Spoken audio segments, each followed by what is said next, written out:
سلام، من هانا هستم و به کانال نقاشی من خوش اومدی. توی این ویدیو میخوایم نحوه طراحی این طبیعت بیجان رو با هم دیگه یاد بگیریم. پس برید قلم و کاغذتون رو بیارید که شروع بکنیم. راستی قبل از اینکه آموزش رو شروع بکنیم ممنون میشم با لایک و سابسکرایبتون از کانال من حمایت کنید.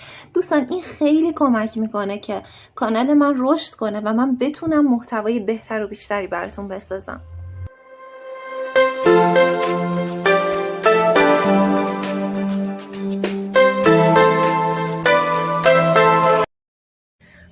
خب برای شروع طراحی من لوازمی که استفاده کردم یه کاغذ سایز A3 هستش، یه کاغذ معمولی، کاغذ تحریر، و این مدادی هم که باهاش دارم اتود کارمو میزنم مداد کنته ماریس هست، درجه سافت ماریس. توی ویدیوهای قبلی هم گفتم که روش کار من به صورت کلبه جز هستش، یعنی من کلیت کار رو میکشم، بعد یواش یواش شروع میکنم جزئیات رو واردش میکنم. خب ببینید برای خودتون یه خطوط فرضی در نظر بگیرید. خب الان این دوتا تخم مرغ و حالا میوه‌ای که این جلو هستن، من با در نظر گرفتن اون خطوط فرضی اینا رو طراحی کردم. اینکه جلو عقب بودنشون، قدشون نسبت به همدیگه، نسبت به اون قوریه، اینکه تا کجای این قوری اومده، همه اینا رو من چک کردم و بعد شروع میکنم طراحی کردن. خب میبینید که من کلیت کارو میکشم و بعد شروع میکنم رو جزئیات بیشتر کار کردن.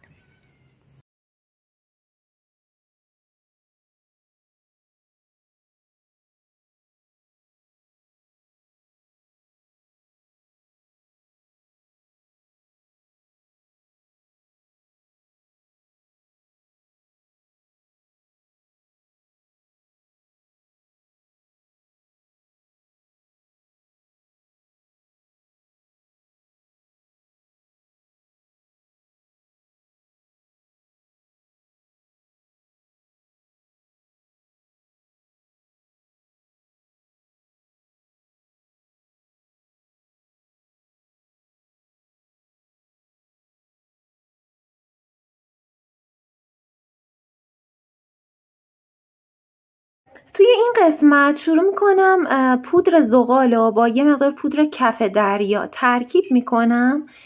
یه درجه از خاکستری روشن بهم میده و بعد شروع میکنم با یه تیکه پنبه محوش میکنم، مستقیم میریزم رو کاغذ و با پنبه محوش میکنم و نگران نباشید تو این حالت لک نمیشه، به خاطر اینکه با پودر کف دریا ترکیب شده.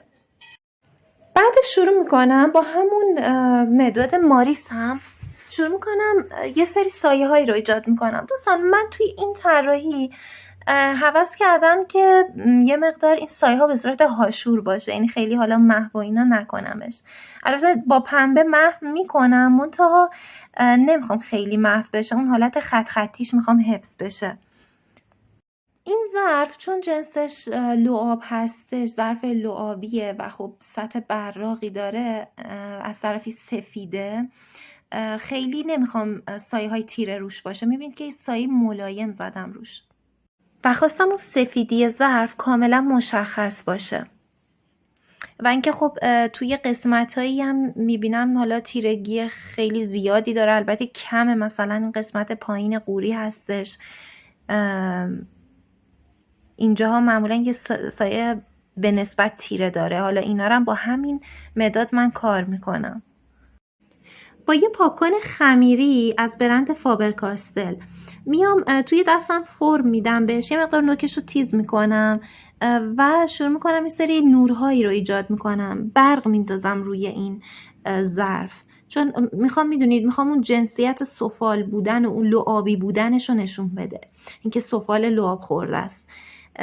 خب اینا به این صورته که حالا خیلی چیز نیستش، خیلی نورهای تیزی نداره، یعنی مثلا جنسیت استیل یا شیشه نیستش، خیلی نورش خیلی ملایم تره. خب معمولا از یه طرف محو شده، شاید از یه طرف نور تیز باشه ولی از سمت دیگه این نور محو شده.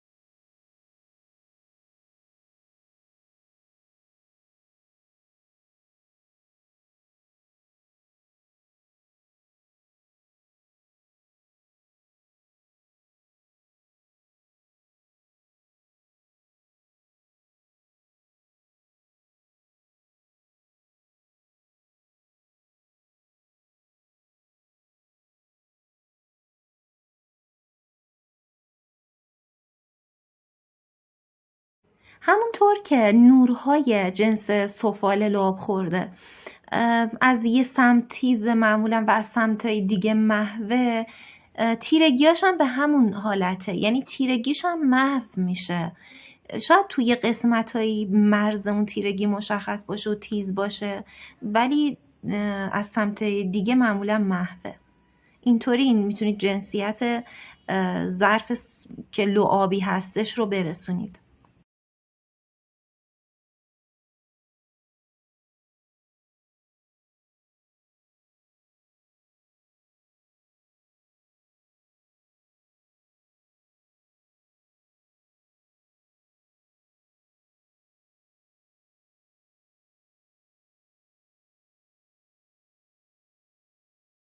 شروع میکنم فضا سازی کارم هم انجام میدم. دوستان هر موقع حالا هر طرحی رو که میکشید سعی کنید اون محیط اطرافش هم بکشید. اون سطحی که این وسیله ها، این المان ها روشون قرار داره، حتما اونا رو هم طراحی بکنید و همینطور رها نکنید که حالت معلق باشه. خب الان این وسیله هایی که در واقع روی یه میز هستش و زیرشون یه پارچه که چروک هم شده، پهن شده، من اینا رو هم میکشم. اینجا دارم حالا اون کلیت کار و چروکا رو با مداد در آوردم و بعد اون قسمته که سایه خورده با شمش زغال میام کار میکنم. دوستان شمش زغال کرتاکالر هستش. یه مقدار یه قسمتایی رو تیره میکنم و بعد با انگشتم محو کنم. دوستان اینو سعی کنید با دستتون محو بکنید، نه با پنبه یا قلمو که خیلی نتیجه رضایت بخشی نداره اگه بخواید با اونا محوشون بکنید. وقتی که سطح‌های مختلف رو توی کارتون دارید سایه میزنید، خیلی دقت کنید دوستان به این قضیه درجه بندی این تیرگی ها، خب که واقعا این باعث طبیعی تر شدن کارتون میشه و اصلا حرفه‌ای شدن کارتون. اینکه مثلا اگه 2 تا سطح تیره هستن، این تیرگی نسبت به همدیگه چجوریه؟ الان این در واقع ظرفی که من الان سایه زدم روشن‌تر از اون پارچه پشت سرشه که الان دارم سایه میزنم. این درجات مختلف تیرگی رو خیلی رعایت بکنید دوستان. خب من ویدیو رو تا همینجا دیگه نگهش میدارم. بقیه آموزش رو توی ویدیو بعدی من آپلود میکنم که دیگه طول ویدیو خیلی طولانی نشه. کاری که شما میکنید کانال رو سابسکرایب کنید و زنگوله بغلش هم بزنید که اگه من قسمت بعدی این ویدیو رو آپلود کردم یا ویدیوهای آموزشی دیگر رو آپلود کردم براتون نوتیفیکیشن بیاد. مرسی که تا اینجای ویدیو همراه هم بودید.